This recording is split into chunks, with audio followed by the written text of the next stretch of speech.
चक्षुरुन्मीलितं येन तस्मै श्री गुरवे नमः।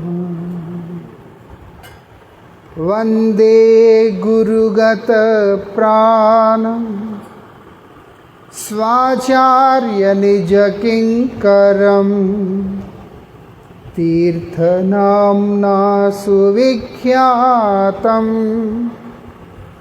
परमहंसमहं भजे। पतित पावन परम करुणामय परम आराध्यतम श्रील गुरुदेव नित्य लीला प्रविष्टोम विष्णुपाद परमहंस परिव्राजकाचार्य अष्टोत्तर शतश्री श्रीमद् श्रील भक्ति वल्लभ तीर्थ गोस्वामी महाराज जी के अभय चरण असंख्य कोटि साष्टांग दंडवत प्रणाम करते हुए उनकी अहेतु की कृपा प्रार्थना करता हूँ। वृंदावन विहारी लाल की। यहाँ पर बहुत सुंदर दृश्य है जगन्नाथ देव के श्री मंदिर का, और साथ ही वहाँ पर पतित पावन जगन्नाथ भी दिखलाई दे रहे हैं, और उनके आगे जगन्नाथ जी और राधा गोकुलानंद जी सब है। गुरु परंपरा। जगन्नाथ परम दयालु है और लीलाओं में भगवान जब जीव पर दया करते हैं तो उनको मोक्ष मिल जाता है।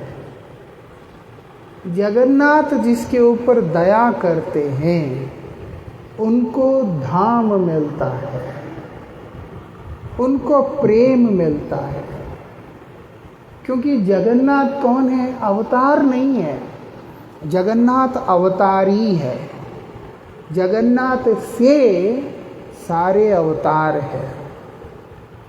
जयदेव गोस्वामी अपने गीत गोविंद की जहाँ रचना की है, उनके सर्वप्रथम जो कीर्तन है वो दशावतार स्तोत्र ही लिखा होना।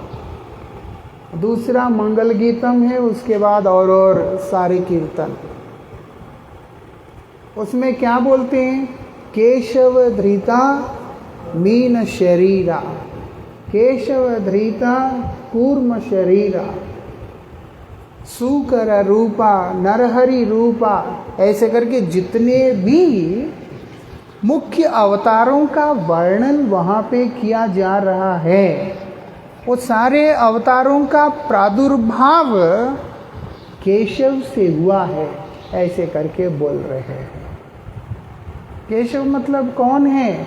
पूर्ण पुरुषोत्तम भगवान जगन्नाथ, ऐसे जो कि स्वयं सृष्टि करता है, स्वयं सृष्टि के पालन करता है, संहार करता है, सब कुछ है, ऐसे करके बतला रहे। इसलिए जगन्नाथ किसी के ऊपर कृपा करें और व्यक्ति को वह विशुद्ध दिव्य प्रेम की प्राप्ति होती है, जिस प्रेम को पाने के लिए ब्रह्मादि देवता भी तरस रहे होते हैं। ये विशेषता है। सबसे ज़्यादा कृपामयी स्वरूप वो किसका है? भगवान जगन्नाथ का है। राधा कृष्ण की उपासना निश्चित रूप से हम लोग करते हैं, लेकिन श्री राधा कृष्ण युगल के से भी अधिक अगर कोई औदार्यमयी स्वरूप है, कृपामयी स्वरूप है, वो भगवान जगन्नाथ का ही है। जगन्नाथ का अगर समझने के लिए कोई व्यक्ति अंदर से घुट रहा हो, घुटते घुटते घुटते घुटते एक समय ऐसा आया कि वो घुटन का सीमा टूटकर वो बाहर निकल पड़ता है। जगन्नाथ का वही स्वरूप है। जगन्नाथ कौन है? कृष्ण, ब्रजेंद्र नंदन श्री कृष्ण हैं। वर्णन जहाँ आता है, ठीक है, उसमें एक ब्रजेंद्र नंदन कृष्ण है, मथुरा का कृष्ण है, द्वारिका का कृष्ण है, संयोगी कृष्ण है, वियोगी कृष्ण है, ये बहुत सारे हैं। लेकिन इन सब को भावों की तरह समझना चाहिए। कृष्ण के साथ 10 टुकड़े नहीं हुए कि वो एक जगह पर ऐसा नित्य है। जो भक्त जिस अधिकार के साथ होगा उनके साथ भगवान उस तरह की लीला को प्रकाशित करते ऐसे। अब कृष्ण स्वयं द्वारिका में विराजमान है और कृष्ण के हृदय में कौन है? व्रजवासी। कृष्ण के हृदय में तो व्रज है। व्रज को तो कृष्ण भूल नहीं पाते। यहाँ तक कि कृष्ण स्वयं कहते हैं कि वृंदावन को त्याग करके एक पग भी मैं अपने चरण बाहर नहीं रखता, सब समय वृंदावन में ही रहता। अब वो कृष्ण द्वारिका में बैठे हैं। कितना कष्ट है कृष्ण को। रोज दिन भर कृष्ण द्वारकाधीश बन करके वहाँ के राजकार्य को सब कुछ देख रहे होते हैं। महाराज उग्रसेन के अनुगत्य में जो बड़े हैं उनको वो सम्मान, उस दर्जा को देते हुए ये और बलभद्र दोनों ही सारे राजकार्य को देख रहे होते हैं। अभी रात्रि को अपने अंतःपुर में आकर कृष्ण चुपके से विलाप करने लगते हैं। रुक्मिणी, सत्यभामा, जाम्बवती, कालिंदी, मित्रवृंदा, ये जितने भी हैं वहाँ पर, और जितने भी और महिषियाँ सब सेवा करने का प्रयास करती है, लेकिन गोविंद किसी की सेवा से प्रसन्न नहीं हो पाते। कृष्ण का जो तड़पन वो जाता ही नहीं है। क्या करें अब? वो लोग पूरा प्रयास करते हैं, लेकिन छिप छिप के रात रात कृष्ण रो रहे होते हैं, व्रज की तरफ मुख करके, व्रजवासियों को याद करके, गोमाता को याद करके, गोपियों को याद करके, ग्वालों को याद करके, गोवंश को याद करके रो रहे होते हैं। कितना समय तक वो हृदय के अंदर तड़पन चल रहा होगा, आप कल्पना करके देखिएगा। भगवान बोलते हैं, ये यथा माम प्रपद्यन्ते तांस्ततैव भजाम्यहम्। तुम मुझ में जिस प्रकार से प्रपन्न होगे, मैं भी तुम्हारे प्रति अपने आप को उसी प्रकार से अभिव्यक्त करता हूँ। अब वहाँ पर यशोदा मैया रोई जा रही है और नंद महाराज रोए जा रहे हैं। उनके अश्रुपात एक स्रोत बनकर, एक प्रवाह बन के बह रहा है, तो कृष्ण चुप कैसे रहेंगे द्वारिका में बैठे हुए? वहाँ यशोदा मैया रो रही है तो यहाँ कृष्ण भी रो रहे हैं। वहाँ गोपियाँ रो रही है, यहाँ कृष्ण भी रो रहे हैं। जब गोपियाँ कृष्ण के चिंतन करते करते उनके ध्यान में डूबकर अस्थिर अधीर हो जाती है, कृष्ण भी ऐसे ही उनके ध्यान में डूबकर वो अस्थिर और अधीर हो जाते हैं। ऐसे गोदोहन कर को उनको होश ही नहीं रहता है कि पात्र भी होना चाहिए और उसमें दूध को दोहन करना चाहिए, क्योंकि वो वहाँ है ही नहीं। गोपियों को भी नहीं पता चलता, कृष्ण को भी नहीं पता चलता, क्योंकि जिस प्रकार का भाव उनका है ऐसे ही भाव गोविंद का भी है। दीर्घ काल से व्रजवासी कृष्ण विरह में व्यतीत होकर उनकी भी अवस्था जगन्नाथ की तरह है। ये जितने भी गोपियां अपने घर पे, क्योंकि वो लीला ही विशेष है पारकीय का, कैसे बोलेंगे, कृष्ण की याद आता है, वो लोग उसको ना हृदय में रख सके ना बाहर व्यक्त कर सके, ऐसी एक अद्भुत माधुर्यमयी पीड़ा को निरंतर अनुभव कर रही हैं। ऐसे ये परमाद्भुत लीला है और कृष्ण भी उसी पीड़ा में है। देखने में लगता है कृष्ण हंस रहे हैं, उस हंसते हुए चेहरे के पीछे छिपा हुआ वो दर्द, वो व्यथा कौन समझेगा? उद्धव भी समझ नहीं पाए, इसीलिए कृष्ण ने उद्धव को ब्रज में भेजा कि तुम जाओ ब्रज में। उद्धव समझा कहाँ? उद्धव तो कृष्ण को ज्ञान देने चल। कृष्ण का अंदर वो तड़पन है, तड़पते तड़पते तड़पते तड़पते, जो इसे कहा गया तव कथामृतम तप्त जीवनम, इसी प्रकार से कृष्ण की कथा रूपी अमृत, कृष्ण की अपने ही निज नाम रूप गुण लीला की माधुर्य से, और वो भी अपने आप्तजनों की उन्माद प्रेम की उस अवस्था से वंचना होने के कारण जो तड़प रहा है। समझ में आता है कि नहीं? कृष्ण का नाम मधुर है, ठीक है, लेकिन जो उनके परिकरों के मुख से कृष्ण का नाम निकलने से जो मधुरता है, वो मधुरता कृष्ण के नाम में नहीं है। श्रीमद् भागवत को क्या बोलते हैं? निगम कल्प तरोर गलितम बोलते हैं। श्रीमद् भागवत रूपी फल आगम शास्त्रों का सार रूप है, लेकिन वृक्ष का फल तो पका हुआ स्वाभाविक रूप से बहुत मधुर होगा, लेकिन उसकी मधुरता और बढ़ जाता है जब उस फल के ऊपर किसी तोते ने चोंच मार दिया हो।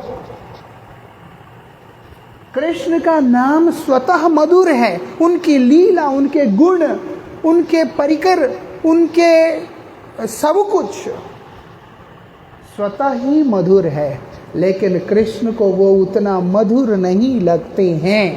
क्यों? क्योंकि जो मधुरता का आस्वादन कृष्ण ने अपने भक्तों के हृदय के माध्यम से अनुभव की है, वो आस्वादन, वो रस यहाँ कहाँ है? इसीलिए कृष्ण इतना प्रसन्न नहीं है, इसीलिए कृष्ण का हृदय निरंतर दग्ध होता जा रहा है, विरहाग्नि में दग्ध हो रहा है। लेकिन एक ऐसी अवस्था ना बता सके ना हृदय में रख सके।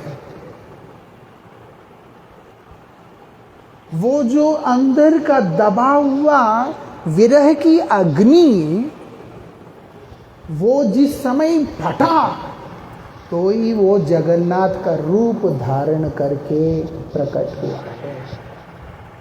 कब हुआ?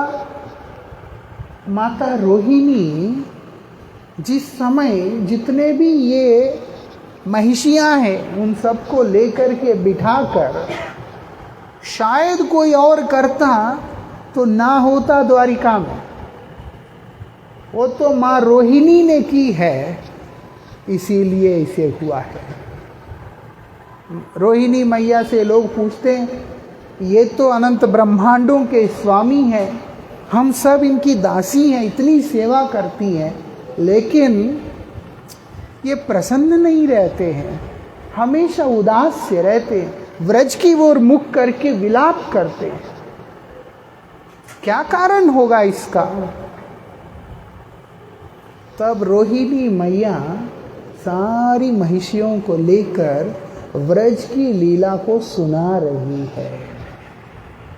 उस दिव्य व्रज लीला को जिसकी वो स्वयं साक्षी रह चुकी है, लेकिन उन्होंने शर्त रखा, कि याद रहे वहाँ पर कृष्ण को आना नहीं चाहिए, वो आ गया तो रखा और अंदर ये लीला चल रहा है। आप बताइए, कृष्ण के दिव्य लीला गुणावली का कीर्तन जब श्री कृष्ण के किसी रसिक भक्त करे, कृष्ण कैसे रह सकते हैं? भगवान बोलते मद भक्त यत्र गायंती, क्या गायंती? वो जो मद भक्त मतलब मेरे जो रसिक भक्त है, जहां पर मेरे नाम रूप गुण लीला का कीर्तन करते, हे नारद मुझे और कहीं जाने का इच्छा ही नहीं होता। अगर मेरा भक्त कहीं और बैठा है, मैं वही चला जाऊंगा, वैकुंठ में भी नहीं रहूंगा। तत्र तिष्ठामि नारद, मैं वहां पर बैठ जाऊंगा, मैं तो वैकुंठ को भी छोड़ दूंगा। इसी बात को जानने के कारण हमारे पूर्वाचार्य जितने भी है, कभी भी धाम में जाने की कामना करते ही नहीं है। वो हमेशा एक ही कामना करते हैं, मेरे हृदय में आपकी भक्ति रहे, मैं निरंतर आपका नाम करता रहूं, आपका भजन करता रहूं। क्योंकि अगर मैं निष्ठा के साथ नियम से आपके भजन में हूं,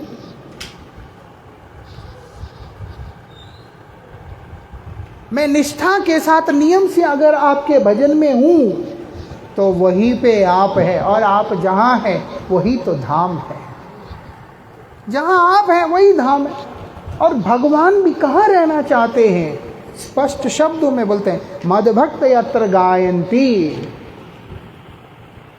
जहां मेरे भक्त लोग बैठ करके मेरे नाम रूप गुण लीलाओं का कीर्तन करते हैं, मैं वहां जाके बैठ जाता हूं। और मेरा भक्त कौन है? रसिक भक्त। भक्तिविनोद ठाकुर जी बोलते हैं ना, पियाइया प्रेम मत करी मोरे, मुझे अपने प्रेमामृत को पान कराकर मुझे उन्माद कर दीजिए, पागल कर दीजिए नाथ। मैं पागल होना चाहता हूं आपके प्रेम में, और वो आप ही कर सकते हैं। सुनो निज गुणगान, जब पागलपन में जो मैं आपका गुणगान करूंगा, आप उसको सुनिएगा। मतलब होश में रहते हुए नहीं, श्री कृष्ण प्रेम में पागल अवस्था के अंदर जब एक भक्त कृष्ण की गुणावली का कीर्तन करता है, भक्त तो पागल होता ही है, गोविंद भी पागल हो जाते हैं। यही तो विशेषता है। वो पागल जो है, वो भगवान को भी पागल बना दे सकता है, और उसके द्वारा वो ऐसी अवस्था को प्राप्त करके भगवान अपने आप को सर्वाधिक आनंदित अनुभव करते हैं। ये विशेषता है। इसलिए रोहिणी मैया वहां पर कीर्तन शुरू किया। जैसे जैसे रोहिणी मैया बोल रही है, वैसे वैसे एक एक जो महिषी है वो समाधि की ओर जा रही है। 16,108 महिषियां समाधि में प्रवेश कर गई। रोहिणी मैया समाधि में प्रवेश कर गई। अरे ऐसी प्रेम का प्रवाह जहां पर बह रहा हो, कृष्ण उधर ना आए, ये कैसे हो सकता है? दीर्घ काल से सारी प्रेम को अपने हृदय के अंदर भर के रखा हुआ कृष्ण, उनका उस बांध आज तोड़ दिया गया है। तब जाके वो जगन्नाथ बन के खड़े हो गए हैं। साधारण बात नहीं है। इसीलिए जगन्नाथ किसी पे कृपा करते हैं, उसको केवल अपना दिव्य प्रेम को देते हैं। वो अपने प्रेम को देते हैं, अपनी सेवा को देते हैं, अपनी सेवा की माधुर्य को देते हैं। और तो और कोई अपराध होने से अन्यान्य जो स्वरूप है, हो सकता है कि सेवा से उस व्यक्ति को वंचना भी करे, लेकिन जगन्नाथ अपराध ही नहीं लेते हैं। पहले तो जगन्नाथ को अपराधों से कोई लेना देना नहीं। जहाँ प्रेम है वहाँ अपराध का स्थान कहाँ है? अपराध तो वहाँ है जहाँ प्रेम का अभाव होता है। ऐसे कोई भगवान को जूठा खिलाने का कल्पना कर सकता है, लेकिन नहीं। लेकिन जो व्रजवासी कृष्ण के अतिशय चमत्कारों को जानने के बाद, देखने के बाद भी कृष्ण को केवल अपनी एक सखा के रूप में देख रहे हैं, इतना प्रेम कर रहे हैं, कृष्ण को शासन भी करते हैं, गालियां भी देते हैं, बोलते हैं बैठ यहां पर। अब जैसे अभी सुना हमने चका नहीं, कौन बोल सकता है हमारी औकात है बोलने की? केवल उनके जो रसिक एकांतिक भक्त है वो उनके मुख से निकल सकता है। देखा जाए तो कई शब्द जो बोलते हैं वहाँ पर, जो पुरुषोत्तम धाम में बोलते हैं, वो पंडा लोग, यहाँ तक कि अगर जो जगन्नाथ को रथ पे चढ़ाने वाले, रथ पे ले जाने वाले, रथ पे उतारने वाले, पहुंडी करने वाले जितने भी पंडा हैं, वो पूरा साल सेवा करने वाले रेगुलर पंडा है भी नहीं है। वो लोग सारे विश्व वसु के वंशज हैं। मतलब कौन है वो वास्तविकता में ब्रजवासी है। वो ब्रजवासी है जो कि कृष्ण को कुरुक्षेत्र से वृंदावन की ओर लेकर के जा रहे हैं। ऐसे है, इसीलिए वो जो ब्रजवासी है वो लोग कृष्ण की सेवा, कृष्ण को शासन अलग तरीका से करते हैं और कृष्ण उसी का आनंद लेते हैं, क्योंकि वो प्रेम विशेष है। वहाँ पर कोई भी उनके पास जाता है, इतना प्रेम करते हैं, उसके ऊपर शासन ही नहीं करते हैं। ऐसे जगन्नाथ का मूल स्वरूप तो श्री मंदिर में है। अभी इधर पतित पावन जगन्नाथ भी है।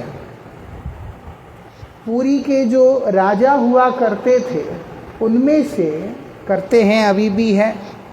अभी का उस समय का जो राजा है श्री रामचंद्र देव, वो जो राजा है उस समय मुगलों का पूरा भारत में अलग अलग स्थानों के ऊपर आक्रमण हो रहा था। अब पुरुषोत्तम धाम के ऊपर भी जब आक्रमण करने का बारी आया तो उस समय वो जो मुगलों का जो उस समय का जो सूबेदार जो वहाँ काम कर रहा था, वो व्यक्ति के साथ में इन्होंने समझौता करके उन्होंने उनकी जो बहन है उनके साथ विवाह कर लिया। क्योंकि देखा कि ये लोग बहुत शक्तिशाली है। अगर हम लोग युद्ध करने का कोशिश करते हैं, हमारा प्राण चला जाए चिंता नहीं है, लेकिन जगन्नाथ जी की सेवा में विघ्न आ सकता है। वो लोग मंदिर में प्रवेश करेंगे, उसके बाद मंदिरों को ध्वंस करेंगे, इसीलिए वो ये नहीं चाहते थे। इसीलिए उन्होंने उस शासक के जो बहन है उसके साथ विवाह करने का प्रस्ताव स्वीकार कर लिया। हो गया, एक कंडीशन पे कि आप लोग पूरी में नहीं आओगे। बोलता ठीक है, अब दामाद को देना पड़ता है कुछ ना कुछ, बोलते ठीक है। लेकिन जब वो जगन्नाथ दर्शन करने के लिए आना चाहते हैं, मंदिर के जो पंडा है वो उस राजा को पतित घोषित करके, उन्होंने उनको पतित घोषित कर दिया, करके बोला कि आप श्री मंदिर में अब प्रवेश नहीं कर सकते। जगन्नाथपुरी का मंदिर के नियम बहुत ही सख्त होते हैं। इंदिरा गांधी ने फिरोज खान से शादी किया था, इसलिए इंदिरा गांधी को प्रवेश नहीं करने दिया मंदिर में। वहाँ पर सनातन धर्मावलंबी छोड़कर अन्य मत के कोई भी व्यक्तियों का प्रवेश नहीं है। वहाँ का नियम ही ऐसा, आप जा नहीं सकते। मलेच्छ और यवन कोई भी उस मंदिर में प्रवेश करने का अनुमति है ही नहीं। आज राजा स्वयं जगन्नाथ का प्रधान सेवक है, और वो जब ऐसे हो गया, उनको भी वो लोगों ने बोला कि अब आप मंदिर में नहीं आ सकते। जो राजा के द्वारा जो जो सेवाएं होते हैं वो सब से आपको निष्कासित कर दिया जाता है। आप कोई भी सेवा अब नहीं कर सकते। क्या करें, दुखी है बहुत, रो रहे हैं, लेकिन विरोध भी नहीं कर सकते। रोज जाते हैं सिंह द्वार के ऊपर खड़े होकर के रोते हैं, अपने भक्त को विलाप करते देख जगन्नाथ का हृदय इतना द्रवीभूत हो गया कि वो सिंहद्वार के ऊपर पतित पावन जगन्नाथ के रूप में प्रकट हो गए हैं। ऐसे कितनी बड़ी बात है, आप बताओ कि जो श्री मंदिर में रहने वाला जगन्नाथ, जो लोगों को श्री मंदिर में प्रवेश करने का अधिकार नहीं है, वो लोग जगन्नाथ के दर्शन से वंचित ना हो, उनके कृपा से वंचित ना हो, उनके प्रेम से वंचित ना हो, उसके लिए वो लोग क्या कर रहे हैं, उनके लिए जगन्नाथ पतित पावन बन के प्रकट हो गए, इसलिए वो पतित पावन जगन्नाथ है।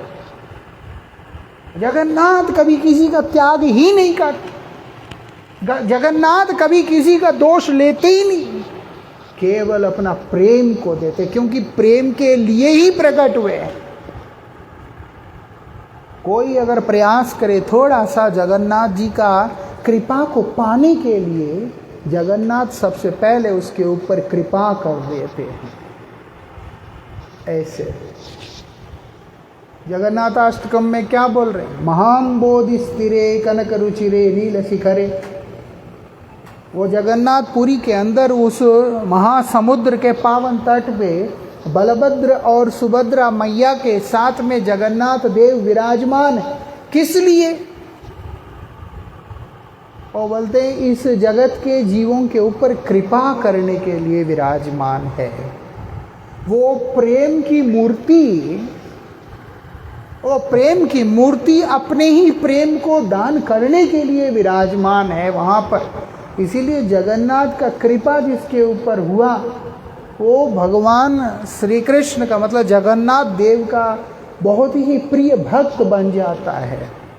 जगन्नाथ जाति पाति नीति धर्म कुछ भी नहीं देखते, केवल प्रेम करते हैं बस।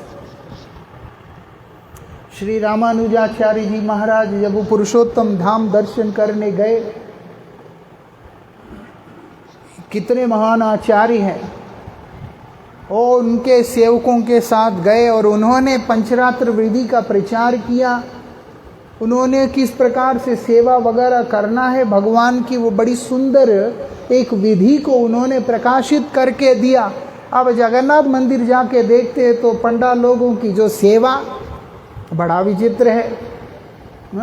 वो धोतियाँ इधर तक पहन के फिर ऊपर गमछे बांध के लोग बाथरूम जाता है, वहाँ पर पंडे गमछे बांध करके घूमते हैं मंदिर के अंदर। वो सब देखा कि ये लोग क्या है, कुछ पहनते नहीं है, गर्मी है, पसीना लथपथ हो रहा होता है। वो सब देखने के बाद उनको लगा कि शायद यहाँ सेवा थोड़ा ठीक से नहीं हो रहा है। जगन्नाथ है और उनकी सेवा ठीक से नहीं हो रहा, ये तो सही नहीं है।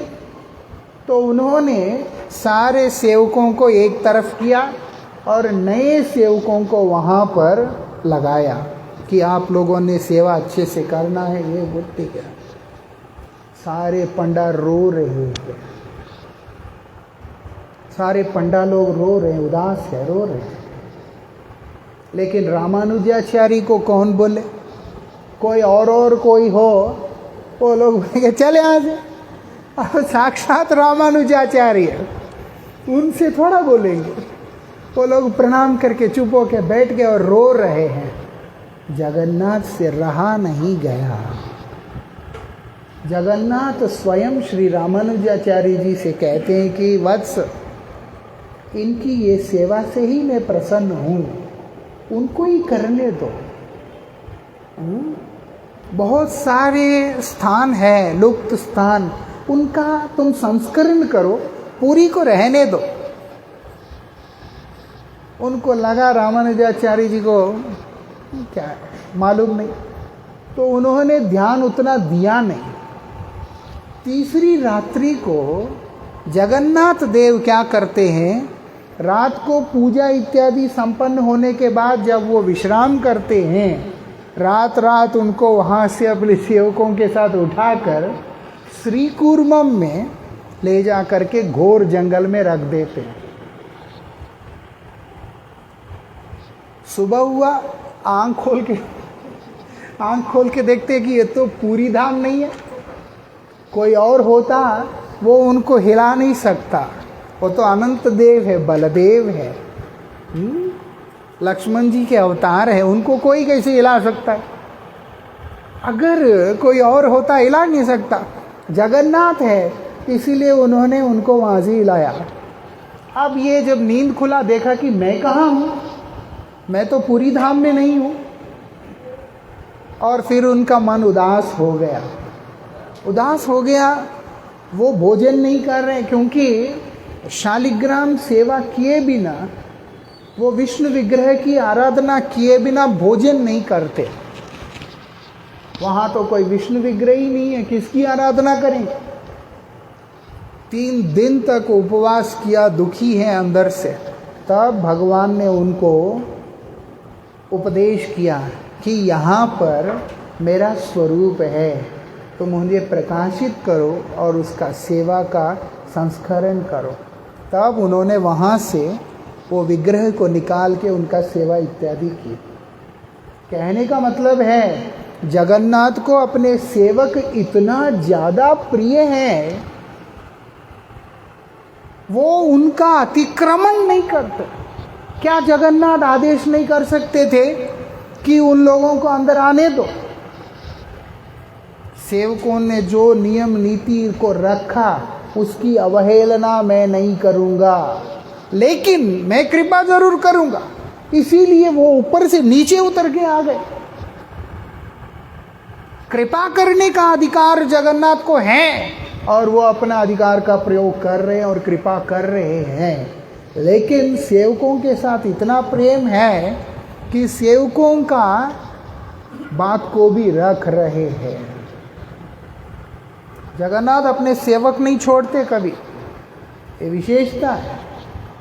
वो लोग अगर उनसे कोई भूल त्रुटि भी हो जाता है तो भी जगन्नाथ अपने सेवकों को छोड़ते नहीं हैं। क्यों? क्योंकि जगन्नाथ मतलब ही प्रेम है। ऐसे एक महान भक्त रहे हैं भगवान जगन्नाथ के, सालबेग नाम का। वो एक लालबेग नाम का, लालबेग उनका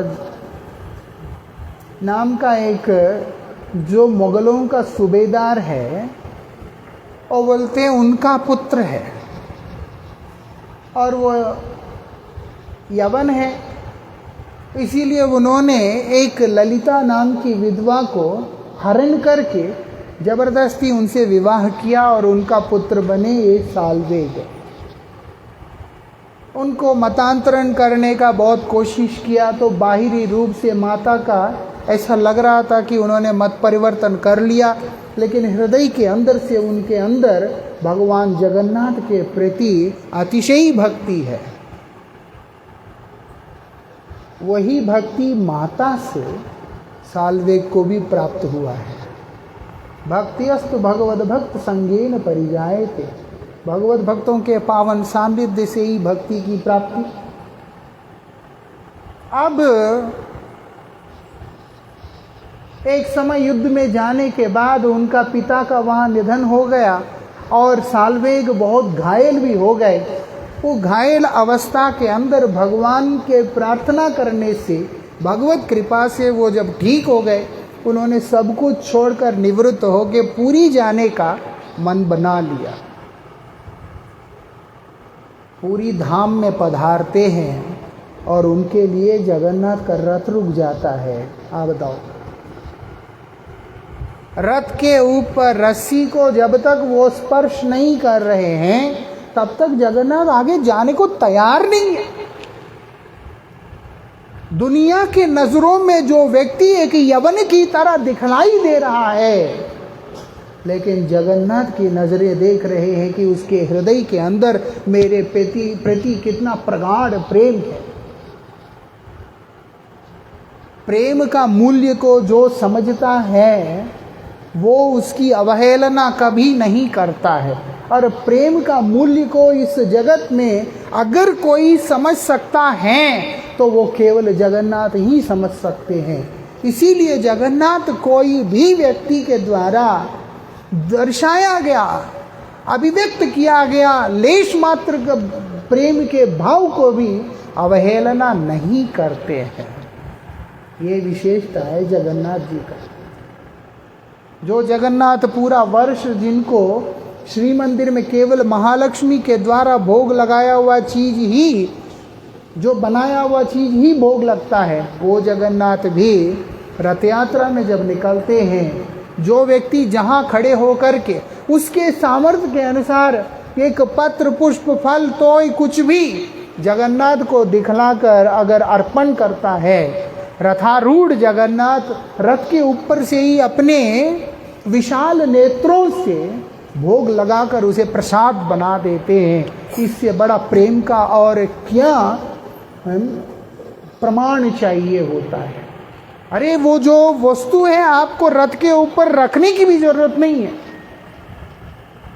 उनके नजदीक ले जाने की भी जरूरत नहीं है।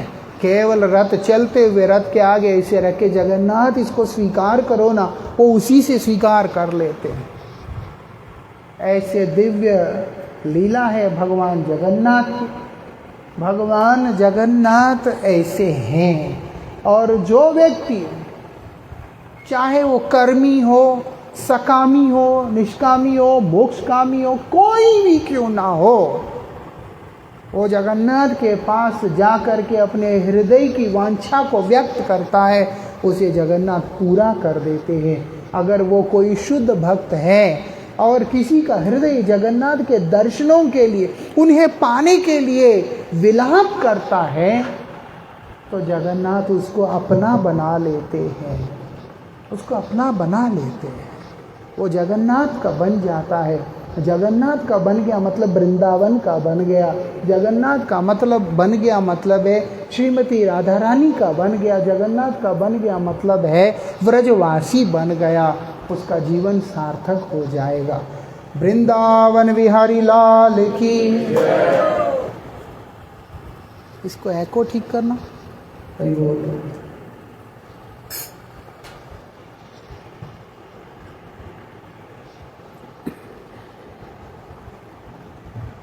हरे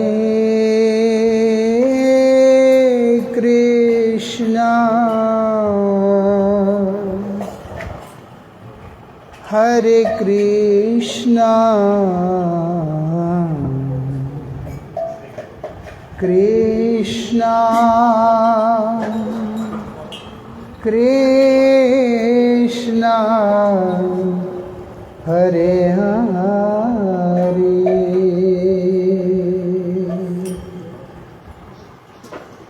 हरे राम हरे राम राम राम हरे हरे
हरे हरे राम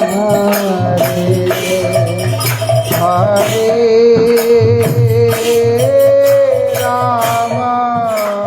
कृष्ण हरे Ram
Ram Ram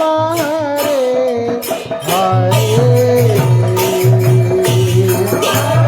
Krishna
Hare Krishna,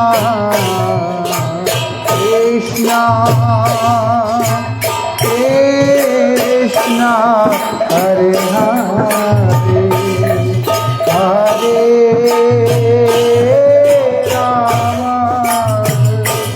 Hare Rama, Hare Rama,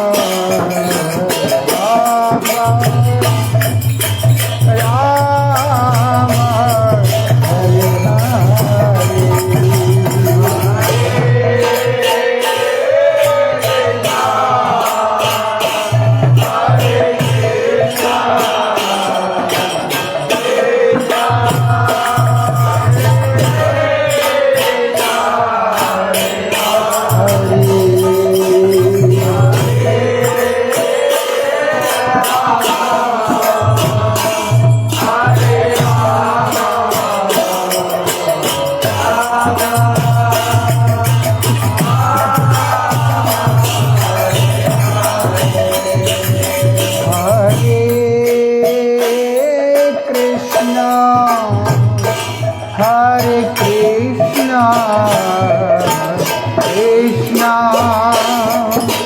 Krishna, Hare Hare, Hare Rama, Hare Rama, Rama, Rama, Hare Hare.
Krishna Krishna Hare Hare, हरे राम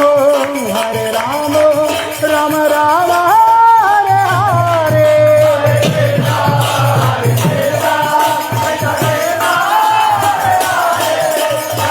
हरे कृष्ण कृष्ण कृष्ण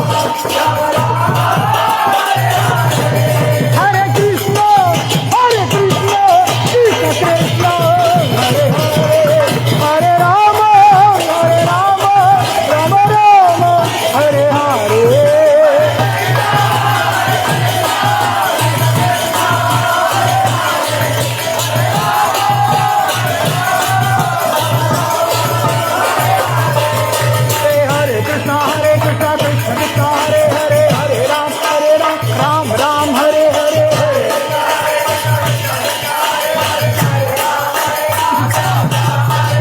हरे कृष्ण कृष्ण कृष्ण हरे हरे, हरे राम राम राम हरे हरे। हरे कृष्ण कृष्ण कृष्ण हरे हरे, हरे राम राम राम हरे हरे। हरे कृष्ण कृष्ण कृष्ण हरे हरे, हरे राम राम राम हरे हरे। हरि हरे कृष्ण कृष्ण कृष्ण हरे हरे, हरे राम राम राम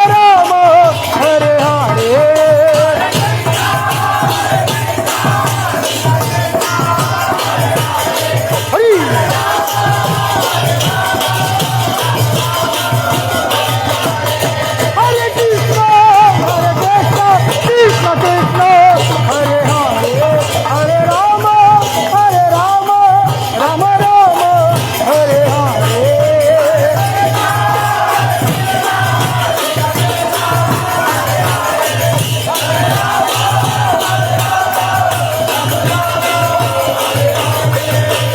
हरि बोल हरि बोल हरि हरि बोल, हरि बोल हरि बोल हरि हरि बोल। हरि बोल हरि बोल हरि हरि बोल, हरि बोल हरि बोल हरि हरि बोल। हरि बोल हरि बोल हरि हरि बोल, हरि बोल हरि बोल हरि हरि बोल। हरि हरि बोल हरि हरि बोल, हरि हरि बोल हरि हरि बोल। हरि हरि बोल गौर हरि बोल, हरि हरि बोल गौर हरि बोल। हरि हरि बोल नित्यानंद बोल, हरि हरि बोल। हरि हरि बोल नित्यानंद बोल, हरि हरि बोल श्री अद्वैत बोल। हरि हरि बोल श्री अद्वैत बोल, हरि हरि बोल गदाधर बोल। हरि हरि हरि बोल गदाधर बोल, हरि हरि बोल श्रीवास बोल। हरि हरि बोल श्री